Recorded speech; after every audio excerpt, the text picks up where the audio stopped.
பாத்தீங்க அப்படின்னா இது எந்த சேனலுக்கு அம்மா சமையல்கா போன வீடியோலயே சொன்னீங்க நான்வெஜ் சாப்பிட ஆரம்பிச்சிட்டேன் அப்படின்னு சொல்லிட்டு வாங்க குழந்தை நட்சத்திரம் இங்க வாங்க. வணக்கம், நான் உங்கள் அம்மா சமையல் அக்ஷய். இன்னைக்கு பார்த்தீங்கன்னா பிளாக் தான் பார்க்குறோம். ரொம்ப நாளைக்கு அப்புறம் காசிமேட்டுக்கு வந்திருக்கோம். காசிமேட்டில் பார்த்தீங்கன்னா இப்போ புதுசாக எல்லாமே ஓப்பன் பண்ணியிருக்காங்க. பார்த்தீங்கன்னா வெயிலில் இருக்கக்கூடாது அப்படின்னு சொல்லிட்டு போன வாட்டி வந்தப்போ இதெல்லாம் இல்லை, இந்த வாட்டி பார்த்தீங்கன்னா இதெல்லாம் இருக்குது. என்னென்ன மீன் இருக்குதுன்னு பார்க்கலாம் வாங்க. இப்போ பாருங்கள், ஏற்கனவே வந்து இந்த கூரெல்லாம் இல்லை, கொச்சன்னு இருக்கும். நம்ம போனோம்னா கூட கொஞ்சம் கூட அங்கே கேப் இருக்காது, இடம் இருக்காது. இப்போ இந்த கூரெல்லாம் போட்ட உடனே எல்லாரும் வந்து அந்த கூரைக்குள்ளே தான் கடை வச்சுருக்காங்க. இங்கே எப்பவுமே வந்து ஃப்ரெஷ்ஷாக மீன் கிடைக்கும்னு நான் உங்ககிட்ட சொல்லியிருக்கேன். இப்போ நம்ம நடந்து போகிறதுக்கு கொள்றதுக்கு பார்த்து வாங்குறதுக்கு எல்லாத்துக்குமே ரொம்ப சௌகரியமாக இருக்குது. முதல் பார்த்திங்கன்னா அப்படியே படகுலேருந்து இறக்குவாங்க, அந்த இடத்தையே வந்து எல்லாரும் வந்து அந்த இடத்துலையே உட்காந்துப்பாங்க. நம்ம நடக்க கூட சௌகரியம் பத்தாது. இந்த மாதிரி போட்டிருக்கிறது வந்து ரொம்ப சௌகரியமாக இருக்குது. இப்போ நீங்கள் காசிமேட்டுக்கு போனீங்கன்னா ரொம்ப ஈஸியாக வந்து நீங்கள் எல்லாமே வாங்கலாம். இந்த சீசனில் பார்த்திங்கன்னா நல்ல பெரிய நண்டு, பெரிய மீன், அதுக்கப்புறம் நத்தை, அந்த மாதிரி ஐட்டம்ஸ் எல்லாம் கிடைக்குது. மீன் வஞ்சரெல்லாம் பார்த்திங்கன்னா ஒரு மீனே வந்து 20 கிலோ 30 கிலோ அந்த மாதிரி ரேஞ்சில் கிடைக்குது. வந்து இறங்கி அப்படியே இறக்கி கூடையில் கொட்டி அவங்க பிஸ்னஸ் பண்ணுறாங்க. பார்த்திங்கன்னா நம்ம வந்து கொஞ்சம் ரேட்டு கேட்டு தான் வாங்கினோம். ஸ்டார்டிங்கில் பார்த்திங்கன்னா அதுக்கப்புறம் 1000 ரூபாய் 1500 அப்படி சொல்லுவாங்க. நம்ம ரேட்டு கேட்டு வாங்கின பாருங்கள். அங்கேருந்து வரும்போதே பிரித்து கூடையிலேயே கொண்டு வருவாங்க. ஒரு 5-6 வீடு இருக்கிறோம் அப்படின்னா இந்த மாதிரி பெரிய கூடையே வாங்கிக்கலாம். சின்ன கூடையிலையும் வந்து 500 ரூபாய் சொல்லுவாங்க. நம்ம அவங்க 500 ரூபா சொன்னால் 250 ரூபா 300 ரூபா கேட்டிங்கன்னா அவங்களுக்கு கட்டுப்படியானால் கொடுத்துருவாங்க. இல்லைனா இந்த ரேட்டு கொடுங்க அப்படிம்பாங்க. நான் வந்து பார்த்திங்கன்னா இந்த கூடையில் உள்ள எல்லா மீனுமே பார்த்திங்கனாக்கா 300 ரூபாய்க்கு வாங்கினேன். அதுக்கப்புறம் இந்த மீன் வந்து 200 ரூபாய்க்கு வாங்கினேன். ஃபஸ்ட்டு அவங்க 400 ரூபா சொன்னாங்க. நான் பாதி ரேட்டு கேட்டேன், முதல் தரமாட்டேன்ட்டாங்க. சரி வேறு கடையில் போய் பார்த்துக்கலாம் அப்படின்னும் போது அவங்களே கூப்பிட்டு கொடுத்தாங்க. அவங்களுக்கு கட்டுப்படியானால் நம்ம கேட்குற ரேட்டுக்கு டக்குன்னு கொடுத்துருவாங்க. எனக்கு வந்து இந்த தடவை போனப்போ காசிமேட்டில் வந்து இந்த கூரை போட்டிருந்தது, ரெண்டாவது கொச்சன்னு இல்லாமல் தனித்தனியாக இருந்தது. நடந்து நம்ம வாங்க முடிகிற அளவுக்கு இடம் இருந்தது. இதெல்லாம் ரொம்ப பிடிச்சிருந்தது. இப்போ நீங்கள் காசிமேட்டுக்கு போனீங்கன்னா சூப்பராக வந்து இந்த மாதிரி ஃப்ரீயாக வாங்கலாம், ரொம்ப இது இல்லாமல். அதே மாதிரி மீன் வந்து நாங்கள் போயிருந்த அன்றைக்கி ரொம்ப கம்மியாக வந்திருந்தது அப்படின்னாங்க. கம்மியாக வந்தால் ரேட்டு ஜாஸ்தி போடுவாங்க, நிறைய மீன் வந்தால் ரொம்ப கம்மியான ரேட்டுக்கு கிடைக்கும். நான் காசிமேடு போயிட்டு மீன்லாம் க்ளீன் பண்ணி முகம் கை கால்லாம் கழுவிட்டு இப்போ சமைக்க வந்துட்டேன். மீன் குழம்பு, அதுக்கப்புறம் மீன் வறுவல், அதுக்கப்புறம் இறா வந்து ஃப்ரை பண்ண போகிறேன். வெங்காய ஃப்ரை அது எப்படி பண்ணுறோன்னு பார்க்கலாம். இப்போ ஃபஸ்ட்டு வந்து நம்ம மீன் குழம்புக்கு கடலை எண்ணெய் நான் வந்து ஒரு 150 கிராம் ஊற்றிருக்கேன். இது வந்து ஒரு 8 பேர்த்துக்கு இந்த குழம்பு. நீங்கள் 2 பேர்த்துக்குன்னா ஒரு 3 ஸ்பூன் எண்ணெய் ஊற்றினா போதும். எண்ணெய் நல்லா காஞ்சதுக்கப்புறம் 1 ஸ்பூன் அளவுக்கு கடுகு போட்டுக்கலாம். ஒரு 1/2 ஸ்பூன் அளவுக்கு வெந்தயம் போட்டுக்கலாம். நான் இன்றைக்கி வந்து இதில் வடகம் போட போகிறதில்ல. ஏன்னு கேட்டிங்கன்னா பூண்டு போட்டு தாளிக்க போகிறேன். கடுகு உளுந்து பொரிஞ்சிட்டு இருக்கும்போதே பூண்டு வந்து ஒரு 20 பல்லிக்கிட்ட நான் தட்டி வச்சுருக்கேன். இதை போட்டுக்கலாம். இது ஒரு தனி மணமாக இருக்கும்.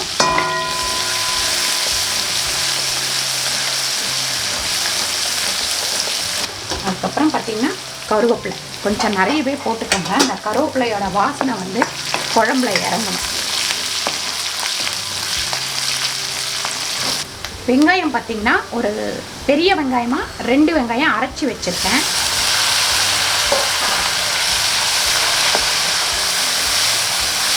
நம்ம இந்த வெங்காயம் தக்காளியை அரைக்கும் போது குழம்பு வந்து திக்காக கிடைக்கும். ஒரு சிலருக்கு தண்ணியாக இருந்தால் தான் பிடிக்கும். எங்களுக்கு கொஞ்சம் மீன் குழம்பு திக்காக இருந்தால் தான் பிடிக்கும். அதனால் நான் வெங்காயம் தக்காளி வந்து அரைச்சி தான் போடுவேன்.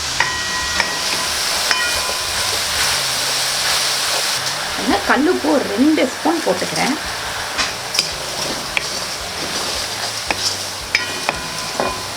ஒரு 1/4 டீஸ்பூன் அளவுக்கு மஞ்சள்தூள் சேர்த்துக்கலாம்.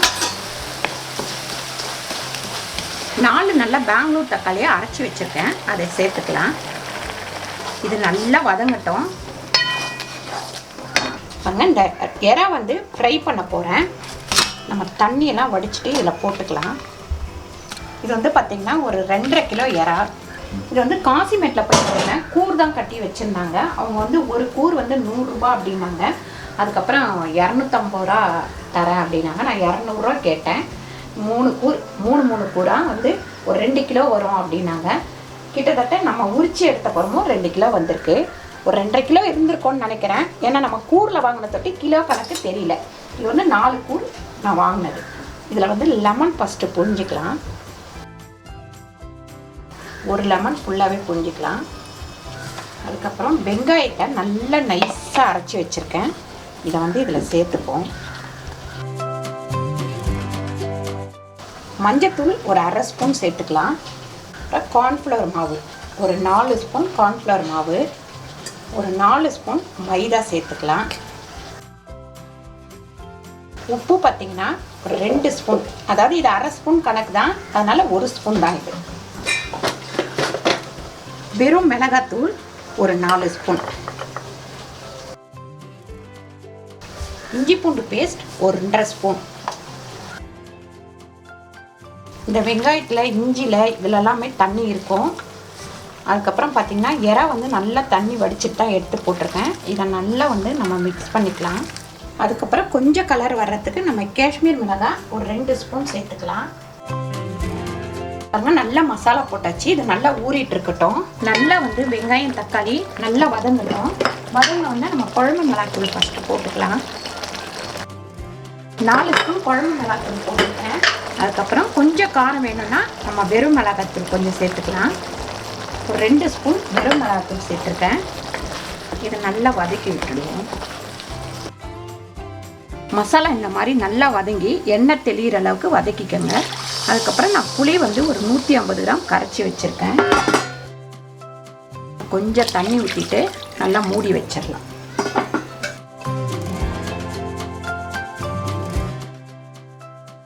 மீன் பொரிக்கிறதுக்கு பார்த்திங்கன்னா வெறும் பூண்டு மட்டும்தான் அரைக்க போகிறோம். பூண்டோடு சேர்த்து லெமனையும் புழிஞ்சிக்கலாம். ஒரு 1.5 லெமன் நான் இதில் புழிஞ்சிக்கிறேன். இதில் நம்ம வந்து 1/4 டீஸ்பூன் அளவுக்கு மஞ்சள்தூள் சேர்த்துக்கலாம். அதுக்கப்புறம் நல்ல ஒரு 2 ஸ்பூன் அளவுக்கு மிளகு சேர்த்துக்கலாம். அதுக்கப்புறம் வெறும் மிளகாத்தூள் ஒரு 2 கிலோ மீன், அதனால் 4 ஸ்பூன் மிளகாத்தூள் சேர்த்துக்கிறேன். மைதா வந்து ஒரு 3 ஸ்பூன் மைதா, ஒரு 3 ஸ்பூன் கார்ன்ஃப்ளவர் மாவு, இதில் கொஞ்சமாக தண்ணி விட்டுக்கலாம். இப்போ நல்லா அரைச்சி எடுத்துக்கலாம். நம்ம இந்த மசாலாவை தட்டில் போட்டுக்கலாம். நல்லா மிளகு இஞ்சி எல்லாத்தையும் நல்லா அரைச்சாச்சு. இப்போ இதில் வந்து நம்ம உப்பு சேர்த்துக்கலாம். 2 ஸ்பூன் உப்பு சேர்த்துருக்கேன். ஏன்னா 2 கிலோ மீன் இல்லைங்களா, அதனால் 2 கிலோ சேர்த்துருக்கேன். 2 கிலோ மீனுக்கு 2 ஸ்பூன் நான் உப்பு சேர்த்துருக்கேன். இது பார்த்திங்கன்னா நமக்கு வந்து தேங்காய் பாறை நல்ல பெரிய மீன் இது, அதனால் நல்லா தோல் உரிக்கணும். தோல் உரிச்சிட்டு தான் இதை வந்து நம்ம கட் பண்ண முடியும். தோல் உரிக்காமல் சமைக்க முடியாது. பாருங்க மசாலா எல்லாத்துலேயும் போட்டு வச்சிடலாம். குழம்பு வந்து நல்லா கொதிச்சிருச்சு. இந்த மீன் பேர் சொன்னாங்க, நான் மறந்துட்டேன், உங்களுக்கு தெரிஞ்சால் சொல்லுங்கள். தண்ணி நல்லா வடிச்சிட்டு போடுங்க மீன் எப்பவுமே.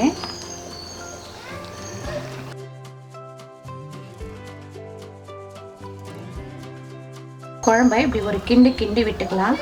கிண்டினீங்கன்னா போதும். அதை அப்படியே சிம்லையே கொஞ்ச நேரம் நல்லா கொதிக்கட்டும். இப்படி கொதிச்சுட்டு இருக்கும் போது கொஞ்சம் பச்சை கருவேப்பிலை தூவிக்கங்க.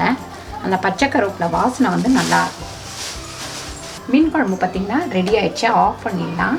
எறாக்கு எண்ணெய் ஊற்றி வச்சுருக்கேன். எண்ணெய் நல்லா காஞ்சோடனே எறா பொரிச்சு எடுத்துக்கலாம். பாருங்கள், எறாவை இப்படி ஒன்று ஒன்றா போட்டுக்கோங்க.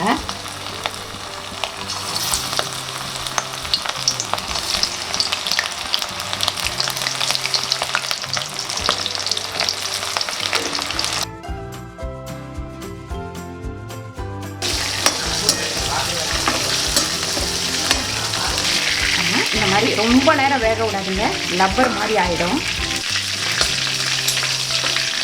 இப்போ மீன் பொரிச்சு எடுத்துக்கலாம்.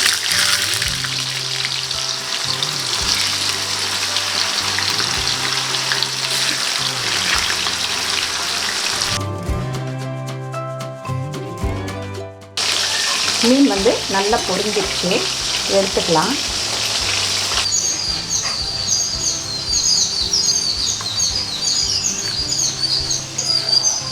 போன வீடியோவிலே சொல்லியிருந்தேன் நான்வெஜ் சாப்பிட ஆரம்பிச்சிட்டேன் அப்படின்னு சொல்லிட்டு. எறா வறுவல், மீன் குழம்பு, மீன் வறுவல். நான் வந்து சாப்பிட்றத வீடியோ எடுத்து ரமேஷ் வந்து போடணும்னு ஒரே பிடிவாதத்தில் இருக்கான். ஆமாம், நீங்கள் சொல்லிக்கிட்டே இருந்தீங்க எல்லாரும் சாப்பிட சொல்லுங்கன்ட்டு ஃபைனலாக சாப்பிட்டாங்க. அது உங்களுக்கு காமிக்கணும் இல்லையா? அப்போ தானே நீங்கள் எல்லோரும் ஹாப்பியாக இருப்பீங்க. அம்மா சாப்பிட ஆரம்பிச்சிட்டாங்க.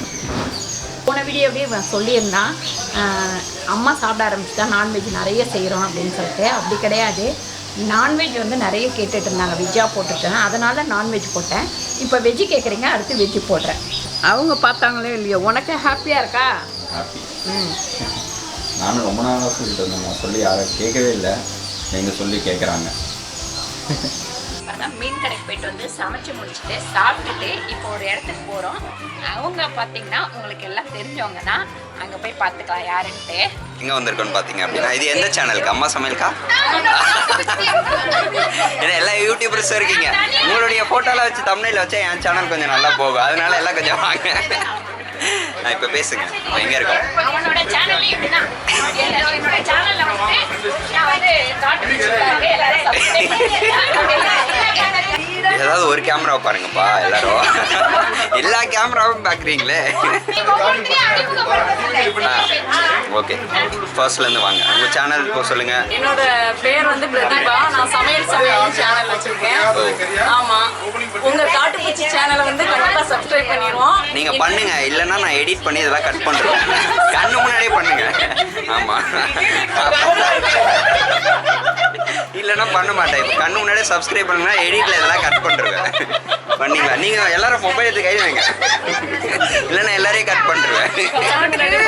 காட்டுப்பூச்சி பூச்சி சும்மா சொல்கிறேன்ப்பா. வந்துருச்சு. சப்ஸ்கிரைப் பண்ணுங்க. ஆமாம், சப்ஸ்கிரைப், பெல் பட்டனையும் கிளிக் பண்ணிக்கோங்க. உங்கள் சேனல் சொல்லுங்க. என் பேர் ஆஷா. நான் அலுமினியம் சேனல் வச்சிருக்கேன். சூப்பர். ஃபர்ஸ்ட் வந்து நான் சப்ஸ்கிரைப் பண்ணிடுறேன், ஐயா அப்புறம் பேசுகிறேன். பாருங்க, அதுமாதிரி ஆல் நோட்டிஃபிகேஷன் கொடுத்துறேன். ஆல் நோட்டிஃபிகேஷன் கொடுத்துருங்க. பேசலாம். உங்கள் சேனல் பேசுங்க, சொல்லுங்க. என்னோட சேனல் பேர் அம்மா சமையல். நான் காட்டுப்பூச்சி விளையாட்டு சப்ஸ்கிரைப் பண்ண மாட்டேன். ஏன் பண்ண மாட்டீங்க? வீட்டில் இருக்கிற டார்ச்சர் பார்த்தா சேனல்ல வேற முடியாது. இவங்களை யாருமே தெரியாம இருக்கவே முடியாது. ஏன்னா இன்ஸ்டா. என் பேர் Kiruthika from Indian of life சேர்த்தாங்க. ஸோ கண்ணதுக்கு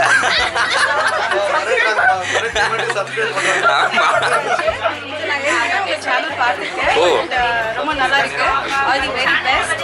பார்த்துட்டும் நீங்கள் பெஸ்ட்டுன்னு சொல்கிறீங்க அப்படின்னா உங்களுக்கு மனதைரியம் அதிகம், அதனால இதுக்காகவே போடுறேன். அக்கா, நீங்கள் இப்போ தான் பண்ணீங்க, ஞாயிற்றுக்கிழமை வந்தப்போ நீங்கள் பண்ணல. இப்போ தான் பண்ண, நீ மாட்டிக்கிட்டேன், நான் எடுத்துட்டேன்.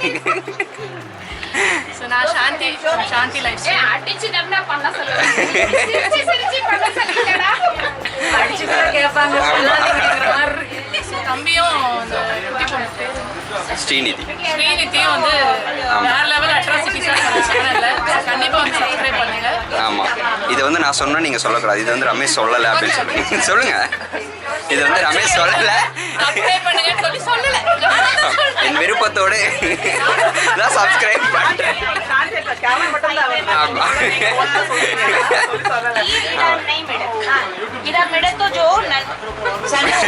புரியாது யாருக்கும். சரி பரவாயில்ல, எடுப்போம் கண்டென்ட்.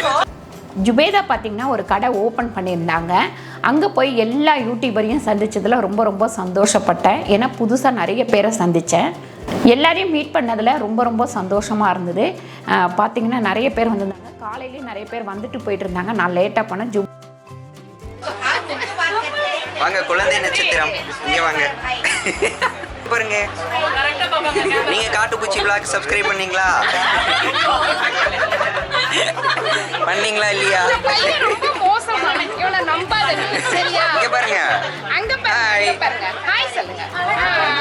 Hi hi. இப்படி காமிங்க. ஆமா ஆமா. ஓ இந்தாங்க விளாக் பண்ணுங்க நீங்க. ஆமா இங்க பாருங்க, எல்லா மாதிரி தான் கேமரா வச்சு விளாக் தான் பண்ணிட்டு இருக்காங்க, உங்கள மாதிரி இல்லாம. கடைக்குள்ளே போனவுடனே பார்த்தீங்கன்னா நிறைய இரும்பு பாத்திரம், அதுக்கப்புறம் பார்த்திங்கன்னா நிறைய வந்து பதப்படுத்தின பாத்திரம் அந்த மாதிரிலாம் இருந்தது. அப்புறம் அம்மிக்கல், உரல், குட்டி குட்டி மினியேச்சருக்கு வந்து அம்மிக்கல், திருகு இந்த மாதிரி எல்லாமே இருந்தது. ஆட்டு உரல், அப்புறம் இடிக்கிற குத்து உரல், இந்த மாதிரி எல்லாமே குட்டியாக உங்களுக்கு அம்மிக்கல் வேணும்னாலும் இருக்குது, பெருசாக வேணும்னாலும் இருக்குது. அதே மாதிரி உரலுமே பார்த்திங்கன்னா உங்களுக்கு நிறைய இருந்தது. அதுக்கப்புறம் திருகும் இருந்தது, நமக்கு அரிசியெல்லாம் போட்டு திருகும் இல்லைங்களா, அது குத்து உலக்க இந்த மாதிரி எல்லாமே இருந்தது. பார்க்குறதுக்கே ரொம்ப பிரமிப்பாக இருந்தது. அப்புறம் பித்தளையில் ஆன சில பாத்திரங்களும் இருந்ததுங்க. அதுக்கப்புறம் பார்த்திங்கன்னா இந்த மாதிரி பாத்திரங்கள்லாம் நிறைய பேர் வந்து என்கிட்ட கேட்டுகிட்டே இருந்தீங்க எங்கே கிடைக்கும் அப்படின்னு. இனிமேல் இவங்க ஜுபைதா கடையில் பார்த்திங்கன்னா எல்லாமே இருக்குது. கீழே வந்து அவங்களோட நம்பர், லிங்க்கு எல்லாமே கொடுக்குறேன். உங்களுக்கு யூஸ்ஃபுல்லாக இருக்கும். இங்கே இருக்கிற பொருளெல்லாம் நீங்கள் வாங்குறதுனா கண்டிப்பாக வாங்கிக்கலாம். பார்க்குறதுக்கே ரொம்ப பிரமிப்பாக இருந்தது. நிறைய வந்து மாடலாக இருந்தது. தோசைக்கல்லுமே பார்த்திங்கன்னா நிறைய மாடலாக இருந்தது. கண்டிப்பாக நீங்கள் இந்த கடைக்கு போனீங்கன்னா, உங்களுக்கு ஷாப்பிங் போனீங்கன்னா யூஸ்ஃபுல்லான சில பாத்திரங்கள் உங்களுக்கு கிடைக்கும். இந்த வீடியோ உங்களுக்கு ரொம்ப யூஸ்ஃபுல்லாக இருக்கும்னு நினைக்கிறேன். கண்டிப்பாக இந்த கடைக்கு போகும்போது நீங்கள் ஏதாவது வாங்கணும்னு தோணும். இந்த வீடியோ உங்களுக்கு பிடிச்சிருந்தா லைக் பண்ணுங்கள், ஷேர் பண்ணுங்கள், சப்ஸ்கிரைப் பண்ணுங்கள், ஃபேஸ்புக்கில் ஷேர் பண்ணுங்கள், மறக்காமல் கமெண்ட் பண்ணுங்கள். நன்றி, வணக்கம்.